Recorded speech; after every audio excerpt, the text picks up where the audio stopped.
Hi there summoners, GuardianE here with another live reaction and first impression video for Fire Emblem Heroes, and tonight we are getting the reveal of the next set of special heroes to drop into the game in just a couple of days. So, of course, it is springtime, which does mean we're going to be getting another set of bunnies, and I've got the silhouette pulled up here. Pretty obvious from the body outlines this time, I would say. On the left there, pretty clearly looks like Mirabilis, those fairy wings and all, and then on the right, you pretty squarely have Linhardt. That haircut. It looks like you might be clutching a pillow. Looks like it might be a Sleepy Bunny themed banner. I don't know.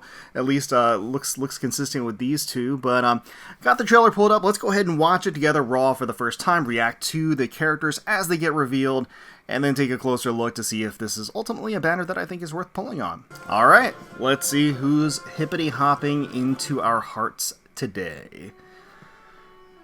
Like bunnies hopping into spring, special heroes to battle. So does that mean, based on the music, are we getting Engage? Oh, well, that answers that. Spring Fangirl. We're getting Framme. So she is going to be an infantry axe unit. Alright. Hippity Hop Ax. Didn't I just say Hippity Hop? Spurn 4, Firestorm boost 3, infantry pulse 4. Alright, reduces damage to allies based on her HP, can also lower damage to herself. Okay. Pretty tanky, and then that proc, alright. What is color advantage, right? Oh, some healing after, okay. Oh wow, okay, Spring Flingster. So we are actually going to be getting both 3 heroes and Engage. Sylvain, infantry lance unit. I mean cavalry lance unit. I don't know why I said infantry. Flingster spear. No quarter. Okay, he's gonna have no quarter as well. Speed defense near trace 4, so another source of no quarter, limited though it may be. Pierce foes with strings of attacks and powerful specials, and has Kanto effects. Okay. Lighten up. There's the no quarter effect, of course. A pretty coveted piece of skill inheritance, gotta say. And there is going to be Spring Daydream Mirabilis. That's pretty cozy looking art, I gotta say. All right. So she's gonna be a flying blue tome unit. Please wake up. So there's her refresh effect. And then... okay, and then it shows her enemy phasing as well, looks like. Okay. Daydream Egg, Spring's Dream, Mystic Boost 3, and Attack Res, Rain 3. So it does seem like she's gonna be the 4-star focus. Raises bonus allies bonuses, can obstruct foe special. Okay. That was a fun attack quote there. All right. Oh, Spring Wings. So we're getting Chloe and Cordelia. Yeah. So art by Kipu. Flying red tome units. Seasonal Chloe, that's nice. Alright, Skyhopper Egg, Occultist Strike.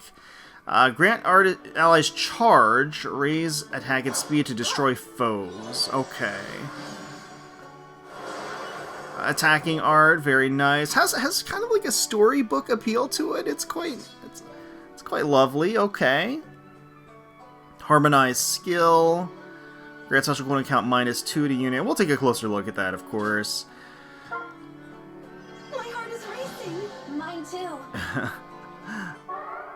Alright, yeah. Ah, sunshine. So -2 cooldown, and then grants charge as well, I guess. Occultist Strike, so that as combat begins damage. And then I like the one little egg at the end that just kind of plops around. A Place to Rest, Paralog Story. It's an interesting combination of characters, and who do we have here? Of course, Linhardt. We have Linhardt here. So you can see him over there. He is, in fact, going to be a colorless archer. So we can look forward to that.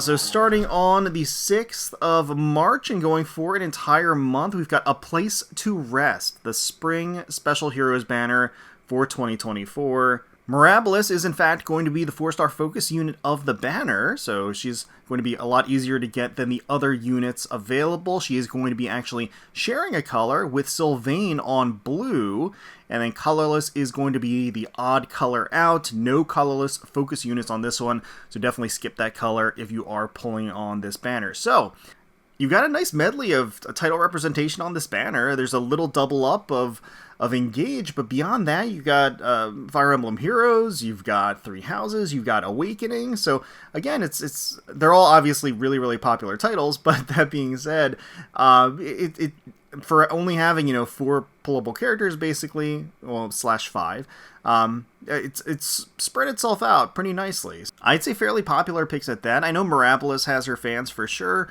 I don't know how popular Framme is. I'm sure she's somewhat popular. Certainly Chloe is very popular. Cordelia, very popular. Sylvain, very popular. So yeah, you got some nice heavy hitters here going into the banner. So let's go ahead and rewind, take a closer look at the kits and everything to ultimately see if this is one that I think is worth pulling on. Alright, here is Framme with the pink floppy ear design. Quite cute, quite cute. I like the little frills on either side of the skirt too, and the tights. And then, of course, the axe has a little carrot motif with the bunny, and then also little eggs, little decorated eggs along the edge, and the blade portion of the axe as well. It's got a pretty ornate golden design to it.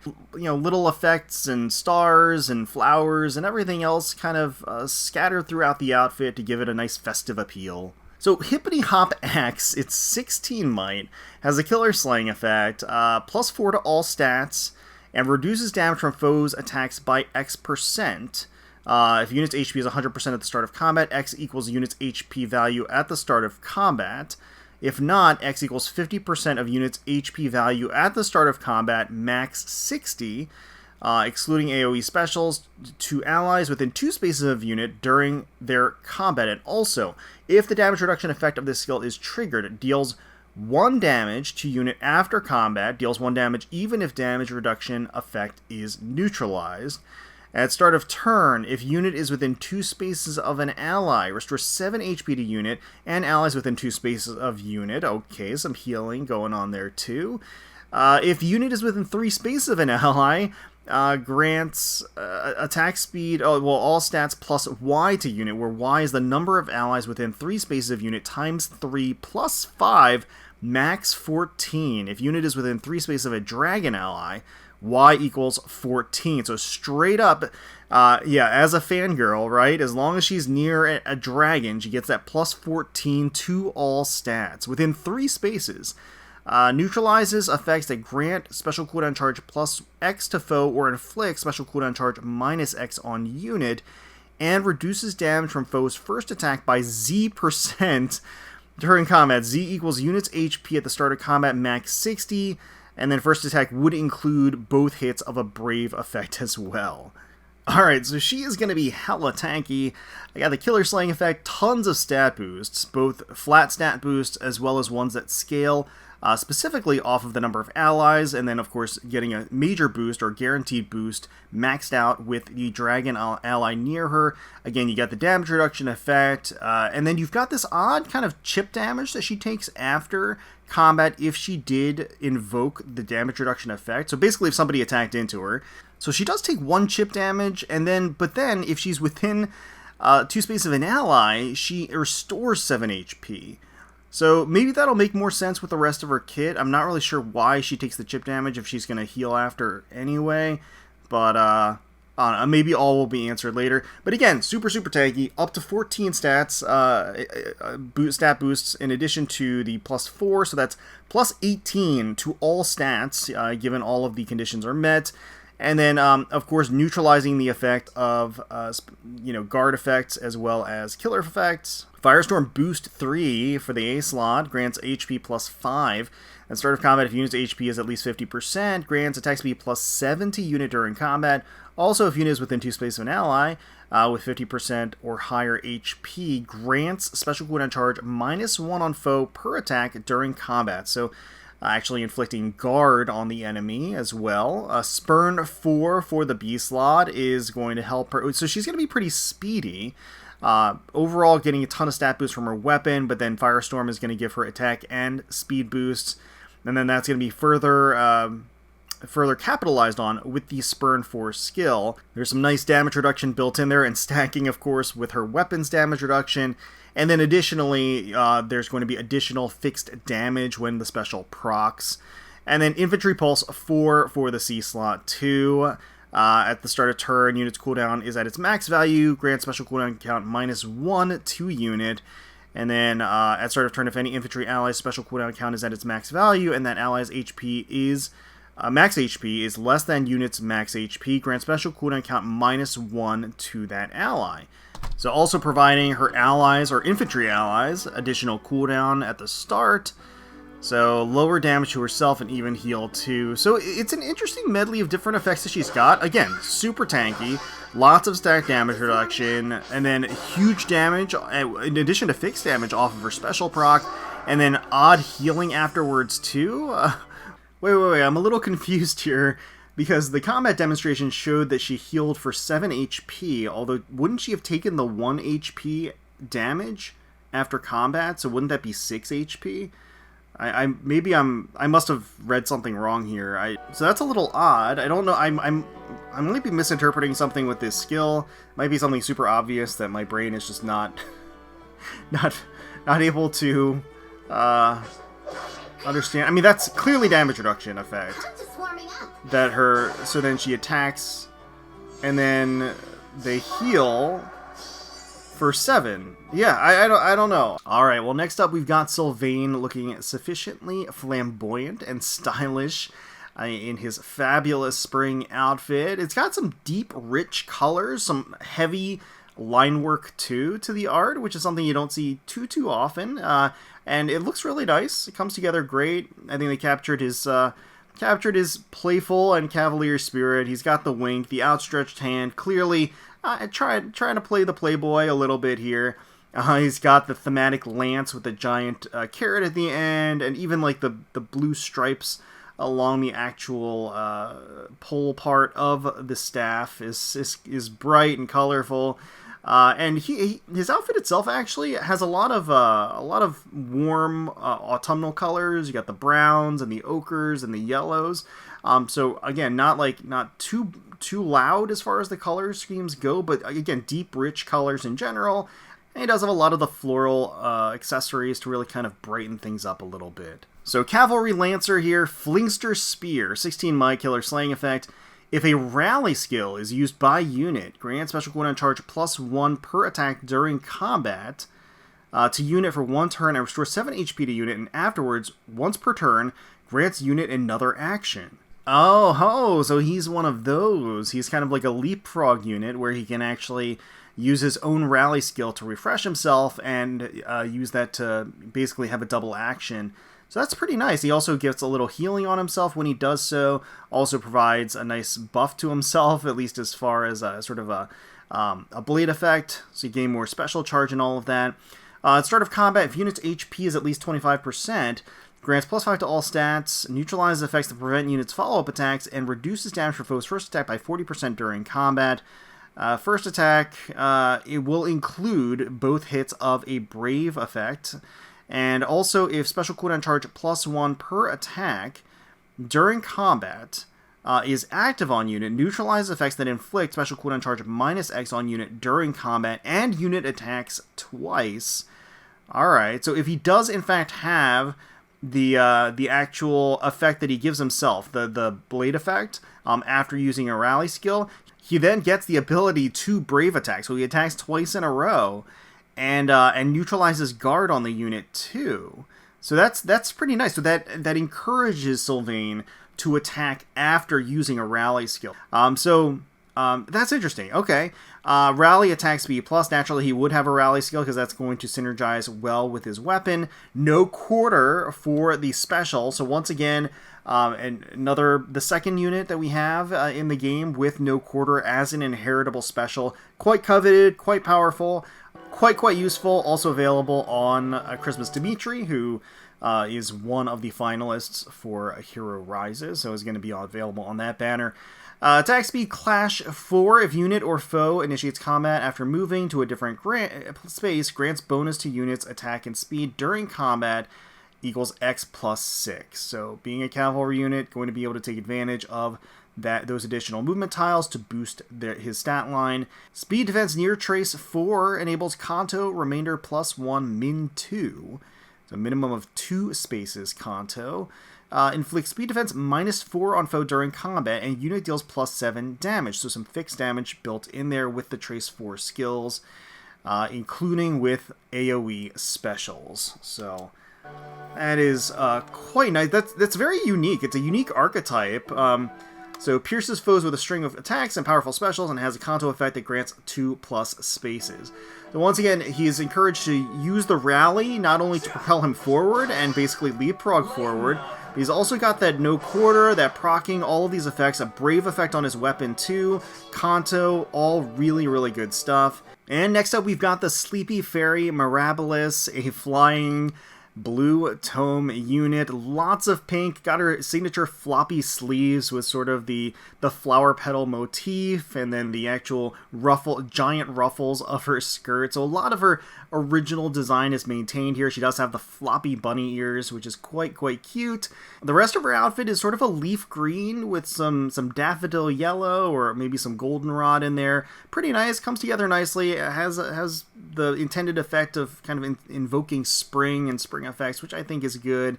She does have a bit of the midriff beard there, and then she is wielding a colorful and festive looking blue Easter egg with a bunny kind of hugging it on the side.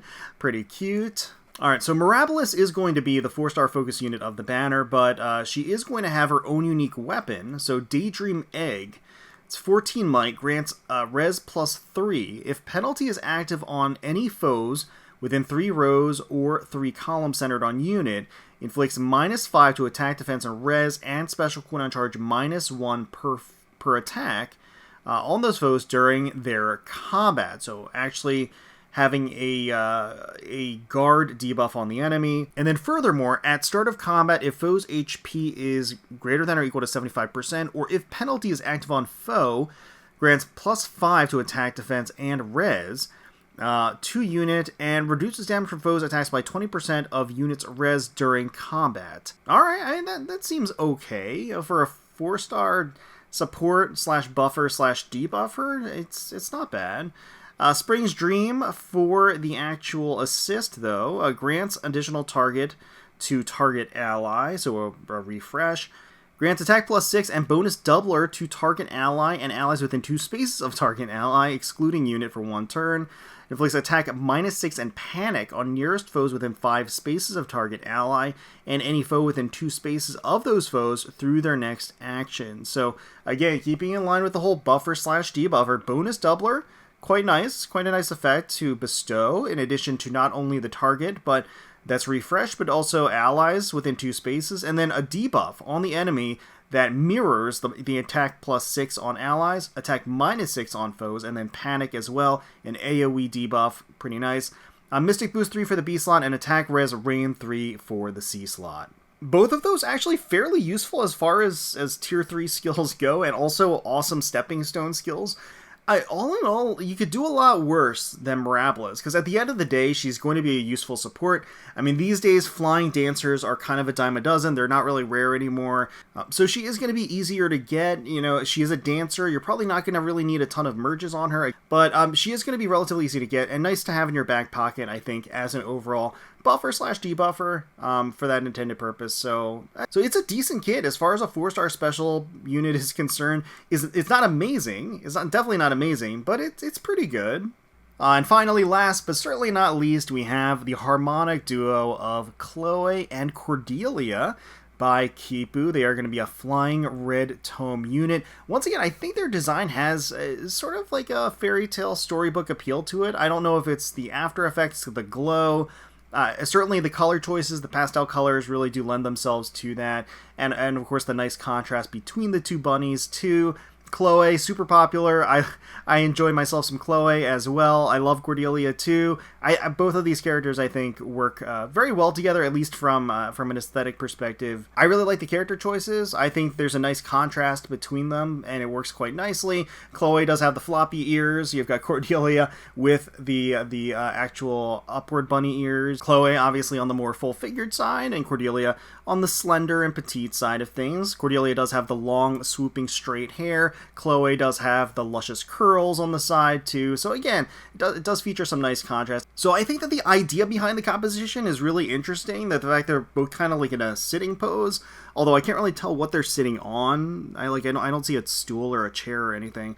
But I do like how they're oriented. I think that's pretty nice. They're both kind of sitting in different layers there next to each other.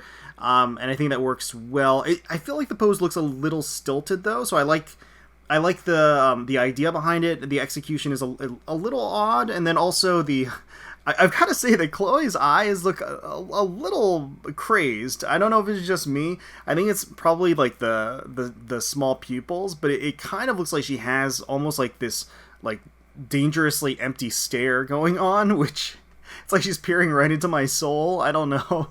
But yeah, I think the outfits look nice. I think it works well. I think from an execution standpoint, maybe missed a couple of marks, but it still looks quite nice. So once again, they are going to be a flying red tome unit. Skyhopper Egg enables Kanto 1 and then Killer Slaying effect.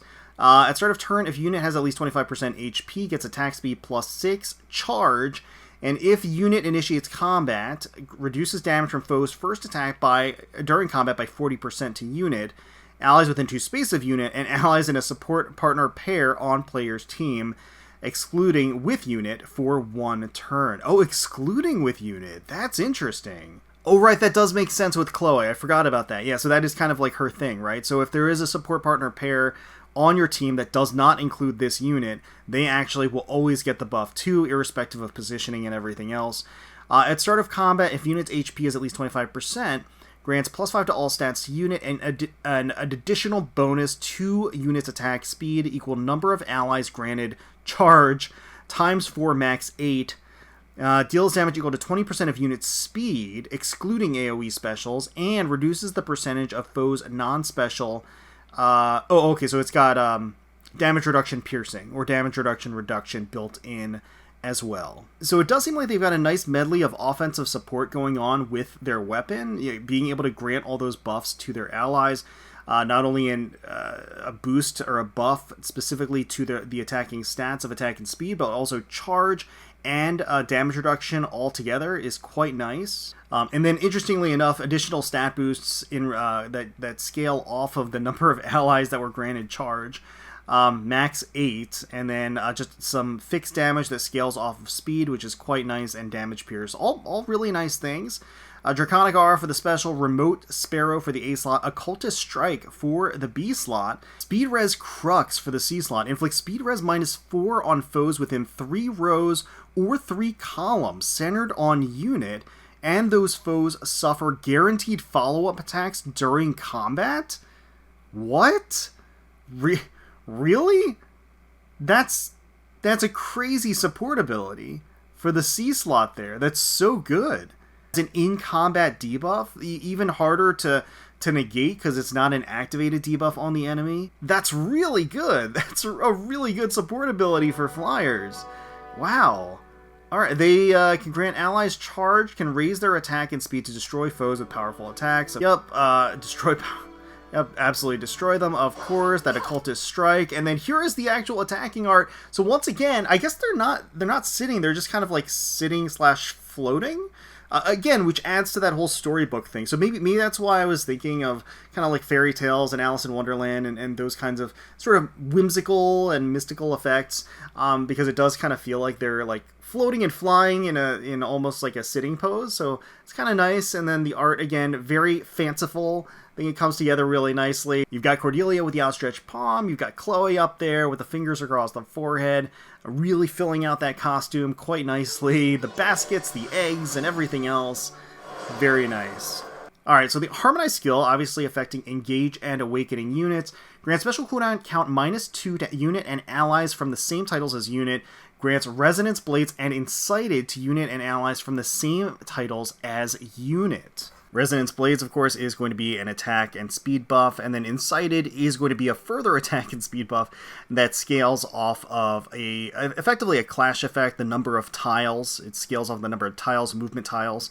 And so that's gonna add and amplify damage quite a bit, in addition to just special cooldown count -2 at the touch of a button. That ain't bad. That ain't bad. So, yeah, pretty potent ability. Pretty potent effect. I'm not gonna lie. And then there is that cute little sprite animation art. Sunshine. Sunshine. And then attacking in. Occultist Strike. Time for tea. The actual special. Proccing with the Draconic Aura. And the scaling and everything else. So once again, a paralogue story, A Place to Rest, and we're going to get, again, a nice combination of different characters, different titles, all fun bunnies, ready and rearing to go, starting on the 6th of March. And okay, so a fun banner. I certainly wouldn't call it a must summon. I think the majority of things that are being done on the banner have been done before, at least in some capacity and in some permutation and combination of different effects. The duo is going to be quite potent. They're going to have a lot of interesting offensive support capability, in addition to being such a heavy hitter themselves. That charge effect is going to make a huge difference. The C-slot skill, the new class of C-slot skill, is very, very good. You've got Framme, who's a super tanky infantry axe unit. We've kind of been down that road before, but she's going to do that pretty darn successfully. Sylvain, pretty unique, again, with the whole self-refresh with the assist and the encouraging of the assist to actually get the full potential out of his weapon, which is pretty nice. And then Mirabilis being a support 4-star that's a dancer, debuffer, buffer, all that good stuff. So as far as whether or not I'm going to be summoning on this, I love flyers, I love bunnies, so usually I find a good home with the spring banner, spring seasonal banner every year. That being said, while I like all the art on the banner and the character choices, none of the art blows me away so much that I absolutely must summon. So I think I'm willing to wait. And in addition, Legendary Camilla is going to be returning at the end of this month. So obviously I'm going to have to use a lot of my, if not all of my orb reserve on that. Additionally, she didn't make it into A Hero Rises, and not to rant or spend too much time about that, but that turn of events basically is going to force me to spend hundreds and hundreds of more orbs to +10 her than I would otherwise. So it's just the way it is. It's just the way it is, I guess. But yeah, let me know down below if you're excited for A Place to Rest, the spring bunny banner of 2024. Who's your favorite of the banner? Which one you're going to be going for, if you're going to go for any of them. Best of luck to you. Hopefully you all enjoyed the video. If you did, please feel free to leave us a like, comment, subscribe to the channel for more Fire Emblem Heroes content. We thank you all so much for watching, for taking time out of your day to spend with us. We really do appreciate it. And until next time, let's protect those skies.